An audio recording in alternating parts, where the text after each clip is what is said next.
Oke, kembali lagi di channel saya. Kali ini ada video terbaru lagi tentang Refly Harun dan Rocky Gerung. Ya, sama-sama kita tahulah nyinyirnya luar biasa ya soal pemerintahan, apalagi mengomentari orang. Wah, dua-dua ini jagonya sekali. Dan kali ini netizen kompak mengomentari mereka berdua. Nah, kita lihat ya gimana videonya. Sebelum kita ke videonya, bantu subscribe channel saya yang belum subscribe supaya kalian tidak ketinggalan setiap saya upload video baru. Tidak tunggu lama, kita ke videonya langsung. Let's go. Saya udah berkatakan, kalaupun misalnya pemerintahan sekarang mengajak saya masuk dalam pemerintahan, saya udah tolak hari ini. Oh, gaya kali. Sombong banget. Izin stage video ini ya. Saya menyoroti kekecewaan Bapak RFH di mana beliau saat ini merasa sangat kecewa. Orang yang beliau dukung, orang yang beliau support, beliau sampai panas-panasan loh. Iya. Ya, demo berhari-hari di MK, depannya MK, di KPU, kemudian keluar dana mestinya buat makan siang banyak orang ya, kemudian uang transport banyak orang. Ternyata yang mereka dukung itu justru merapat ke pemerintahan yang baru. Iya, betul. Saya tahu kecewaannya pasti luar biasa. Luar biasa. Makanya kalau di politik kita harus hati-hati ya. Kenapa? Karena orang mudah berubah. Apalagi jika dijanjikan sesuatu, Iya. misalnya jabatan dan lain-lain. Politik Nah, saudara gitu ya yang kan. terkasih, ini pembelajaran buat kita semua bahwa kalau kita berpolitik, kita juga jangan hanya berpikir positif bahwa kalau orang yang kita dukung menang, kita akan dapat jabatan, kita akan dapat sesuatu ya yang besar tentunya.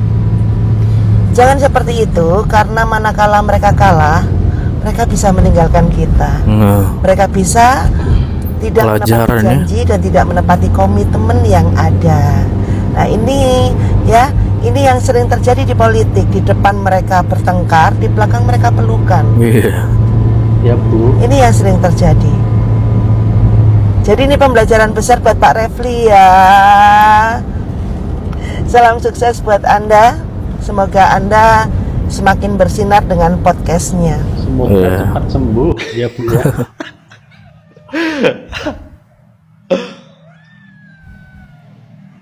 Lagian yang ngajak siapa sih? Iya. Nanti kalau diajak nanti dipecat lagi udah hat-trick. Hat-trick. Aduh, pede kali mau diajak.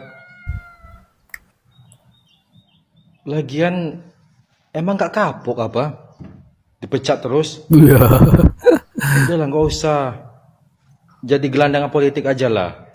Ya. Refly Harun mengatakan Anies Mohaimin sebagai pengkhianat kalau mereka itu sampai gabung di koalisi pemerintahan. Padahal Muhaimin Iskandar dan partai PKB-nya kemarin sudah memutuskan untuk bergabung di koalisi pemerintahan. Berarti dengan demikian Refly Harun mengatakan bahwa Muhaimin itu resmi sebagai pengkhianat. Ya, sekarang tinggal menunggu Anies. Apakah Anies juga akan menjadi pengkhianatnya Refly Harun?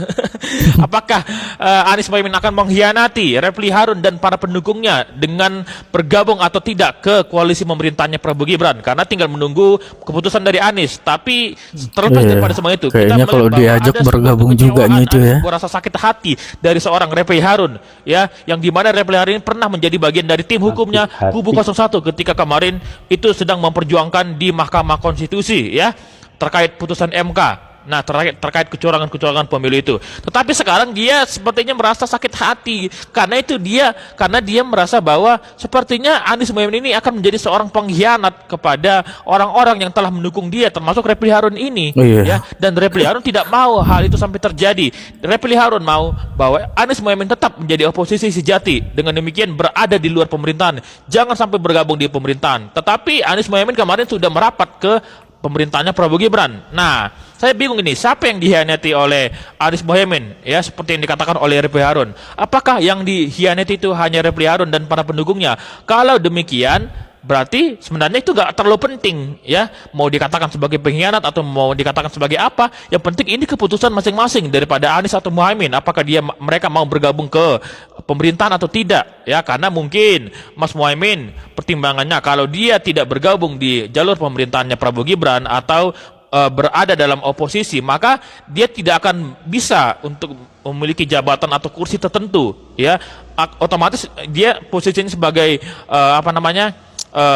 ketua umum partai PKB pun akan sulit kalau dia ingin menjadi oposisi, ya, karena kan udah jelas dari kemarin dari dulu partai PKB itu selalu itu berada di jalurnya pemerintahan Prabowo Gibran, jalur pemerintah gitu lah, ya, tidak berada di jalur oposisi. Tapi sekarang ketika nanti Mas Muhaimin memutuskan untuk menjadi oposisi, maka posisinya akan menjadi sulit, maka dia memutuskan daripada saya rugi, maka saya akan bergabung di pemerintahannya Prabowo Gibran saat ini, ya, saatnya akan datang. Tapi berbeda dengan Anies, dia saat ini sedang bingung, ya, kalau dia menerima permintaan dari koalisi Prabowo Gibran untuk bergabung, ya, maka dia akan pasti mengecewakan para pendukungnya. Tetapi kalau dia berada di oposisi, maka dia akan mendapat tekanan yang luar biasa dari rakyat. Bukan hanya itu, bukan hanya mendapat tekanan, tetapi pasti dia juga tidak akan mendapatkan kursi atau jabatan tertentu. Mau jadi apa dia? Kan gitu pertanyaannya. Makanya dari itu, ya, Anies ini saat ini sedang sedang pusing memikirkan keputusan dia untuk bergabung di pemerintahan atau tidak, sedangkan permintaan dari pemerintah itu belum ada, ya, tawaran dari pemerintahan Prabowo Gibran belum ada terhadap dia, ya. Nah, jadi itu teman-teman, ya, jadi sepertinya Refli Harun ini kembali lagi bahwa dia sedang sakit hati, sedang kecewa, kebatinannya sedang terganggu, dia sedang kena mental, sedang gangguan mental, ya. Itu terkait keputusan daripada Muhaimin kemarin yang melipir dan juga Nasdem yang melipir ke jalur pemerintahan atau koalisi pemerintahan Prabowo Gibran. Nah, bagaimana menurut kalian teman-teman terkait hal ini? Ya, silakan tulis di kolom komentar. Oke? Sekarang saya tidak ragu-ragu mengatakan Rocky Gerung. Presiden ke-8 kita adalah bajingan tolol. Kumat, tuman Presiden ini orang, ke-8 tuman kita kurang ajar. adalah bajingan Kayaknya saya tuh tolol. mual sekali kalau Rocky Gerung. lihat viti-viti tentang si jomblo sejati ini, Bujang lapuk, Bu. jomblo abadi ini.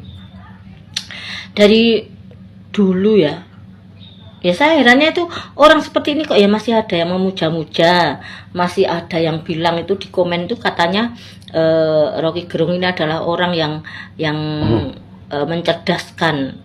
Kalau tidak ada Rocky Gerung ini masyarakat kita tidak akan cerdas katanya. Padahal jelas-jelas pengikutnya itu orang yang sorry to say, mereka itu dungu, tolol, ya, pengikutnya Rocky Gerung ini.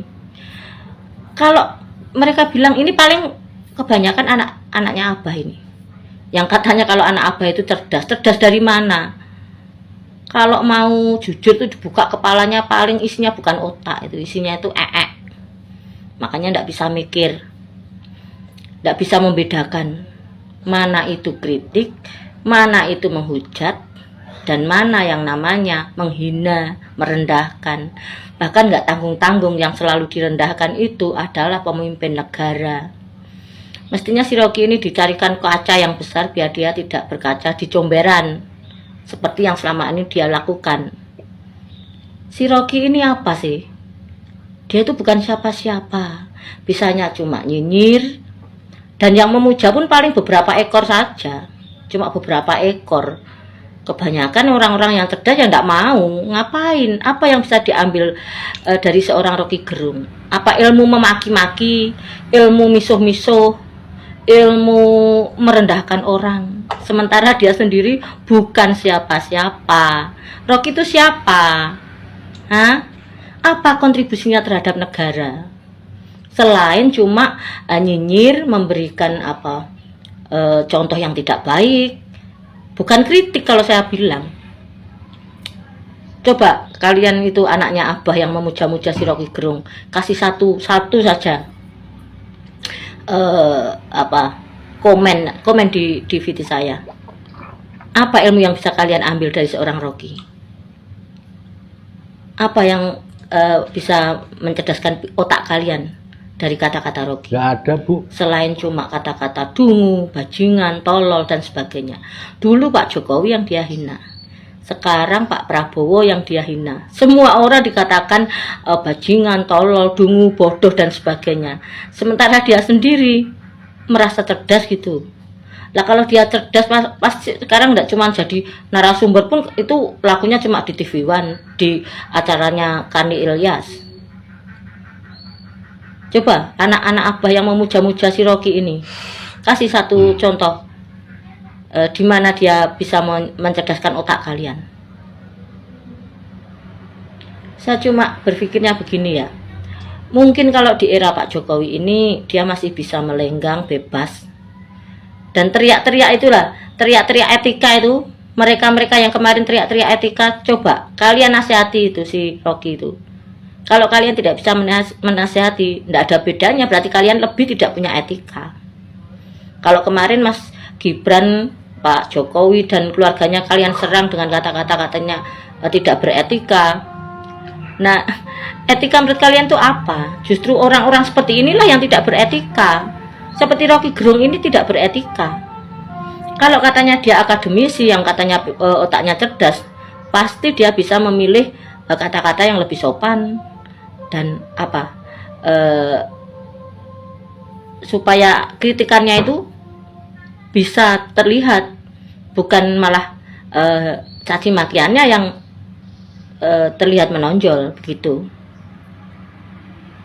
Saya cuma berharap di era Pak Prabowo nanti beliau akan lebih keras, lebih tegas. Kenapa ya? Karena kalau taktik seperti yang sekarang Pak Jokowi lakukan ini terlalu lembek ya, terlalu sudahlah, orang Jawa kan gitu ya, sudahlah, ndak apa-apa, biarkan saja. Lama-lama kami ini seperti nggak apa ya, nggak sabar gitu loh, gemes gitu loh, pingin gitu loh. Yang namanya si Rocky Gerung ini kayaknya memang harus diberi sanksi sosial ini. Kalau aparat tidak bisa bergerak, ya masyarakat sendiri yang akan bergerak gitu loh. Biar dia tahu rasa, biar dia itu sekali-sekali otaknya itu bisa bisa berpikir gitu loh. Itu pun kalau dia punya otak. Oke anak abah, tolong sampaikan ke Rocky Gerung itu, kalau tidak berubah ya jangan salahkan kalau nanti tiba-tiba ada yang melempar dia dengan kotoran. Oke, itu dia videonya ya. Wah, kumpulan para netizen udah pada pintar semua ya, dari komentarnya udah ya jago-jago menanggapi atau melihat masalahnya ya. Mau berkomentar pun dengan gampang dimengerti gitu ya kan. Bagus-bagus komentar netizen ya. Dan pada geram juga. Oke, itu sekian video dari saya. Bye.